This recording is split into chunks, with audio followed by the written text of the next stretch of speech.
Hey guys, welcome to another Hunter video.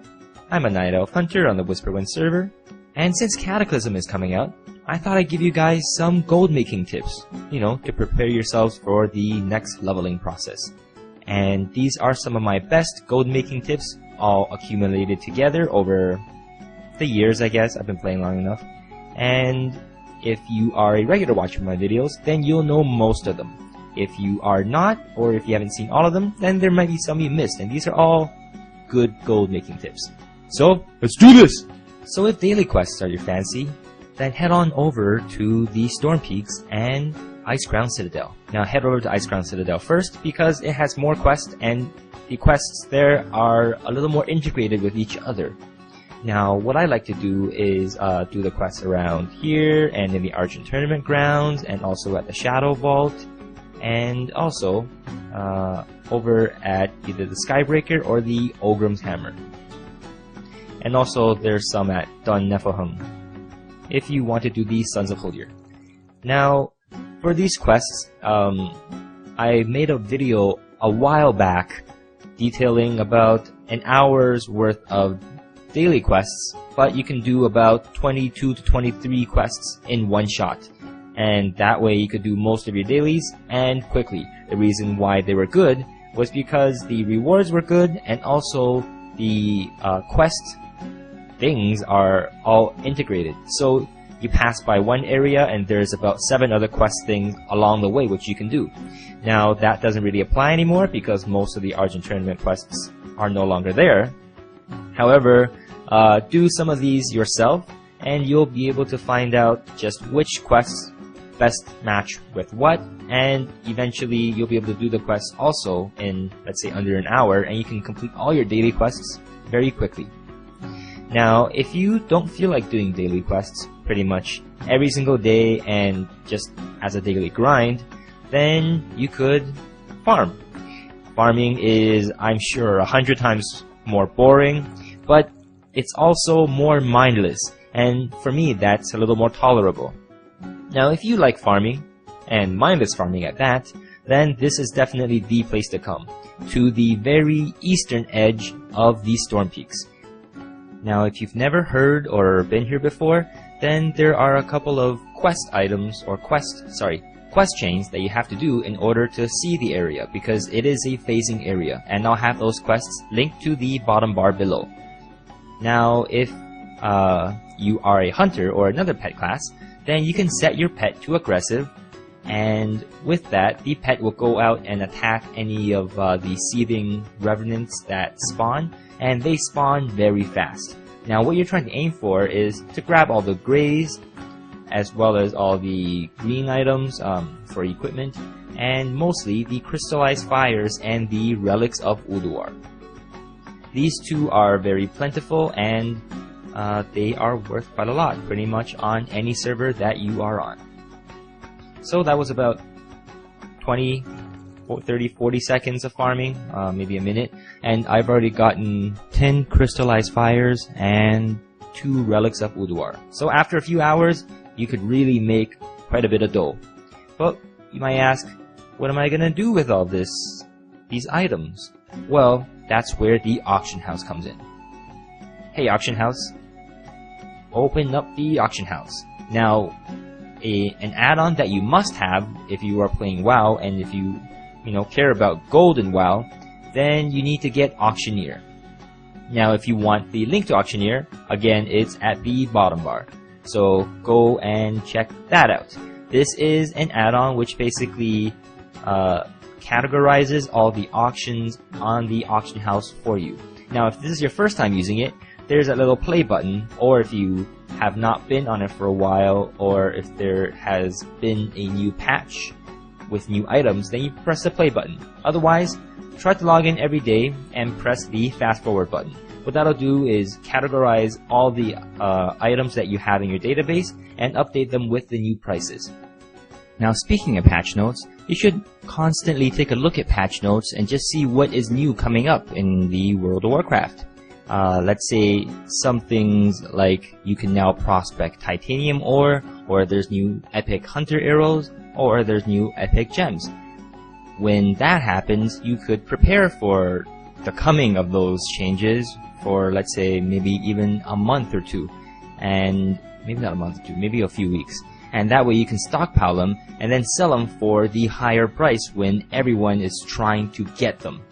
Because at that time, demand is greater than supply and you'll make a killing.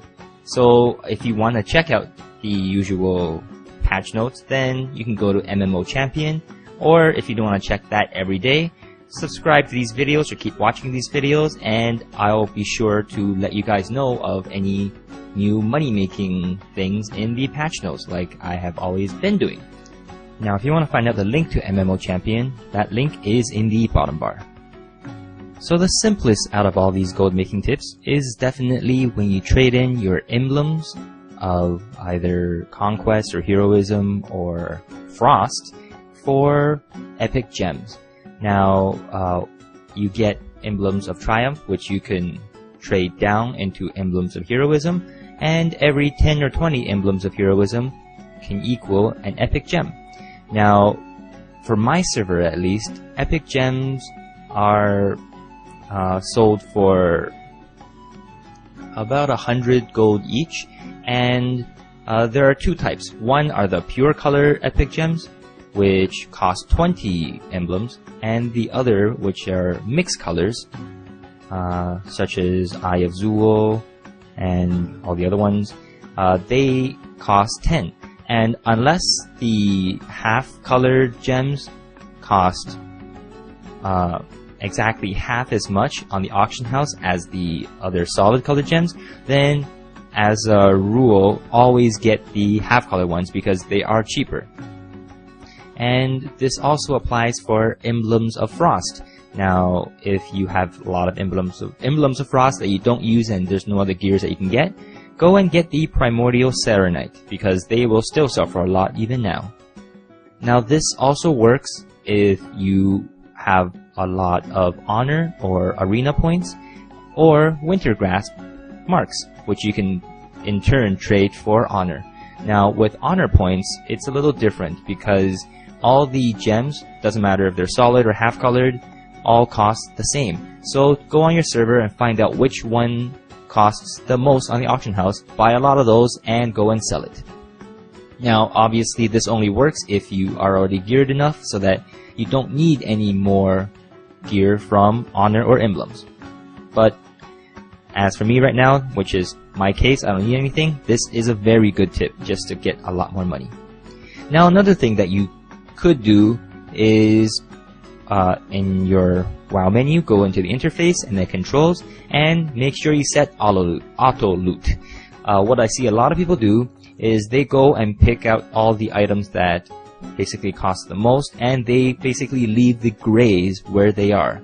Now, I think that's a big mistake. Not a big mistake, but a mistake, because grays really add up. Now, if you're at a vendor and you have a lot of grays, there is a macro you can use to basically click and sell everything. This is not an add-on, it's basically what is in WoW. So if you want to know what the macro is, in the bottom bar. Now, grays may not cost too much or sell for a lot, but especially if you're leveling or just doing quests, they can really add up. So go and get this macro, and pretty soon you'll be making extra few hundred gold every few weeks that you're playing. Now, if you prefer farming by gathering, whether it's herbalism or mining, then a druid is definitely the way to go. Mainly because of the druid's flight form. They don't have to dismount when they go and pick herbs or mining ores, and with that, it's about 1.5 seconds saved every single ore or herb that you find. And that really makes a difference after a few hours of doing this. As boring as it may be, it obviously saves time and gives you more money. Now, as for me, I like to go into Ice Crown because that is, I find, the best place for ores and herbs. But also Storm Peaks is and also a very good place because it's not as busy. Now, there is an add-on called Gatherer, which you definitely need if you are gathering. Link in the bottom bar. So because the devs won't release any more new raids until Cataclysm comes out, a new form of raid has sprouted and has become very popular, and they're called GDKP runs. What that means is, let's say 10 people gather together for a raid, and an item drops from a boss. Now this item, 2 people want, and so what they do is they bid against each other to try to get the item. And let's say the final bidding for this Elite Bowl is 5,000 gold, then 5,000 gold is added to the pot. And if the raid were to end right now, then everybody in the raid will get 500 gold because there were 10 members in the raid. And so GDKP is great for making money, but you have to be slightly geared, or they have to be able to accept you into the raid. If you're less geared, that would mean more money for the team, but if they get too many of these people who aren't geared, then they're never going to pass any bosses or get any items. So it's a little bit of a balancing thing going on, and if there aren't any GDKP runs on your server, then you can run them yourself. And there is an add-on that you must have in order to run a GDKP, and that link is in the bottom bar. And oh, I'm almost out of time. Okay, I gotta talk really fast here, but I have one last gold making tip, and this is probably the best gold making tip I have ever come across, ever. I reached about the gold cap in about 3 weeks, starting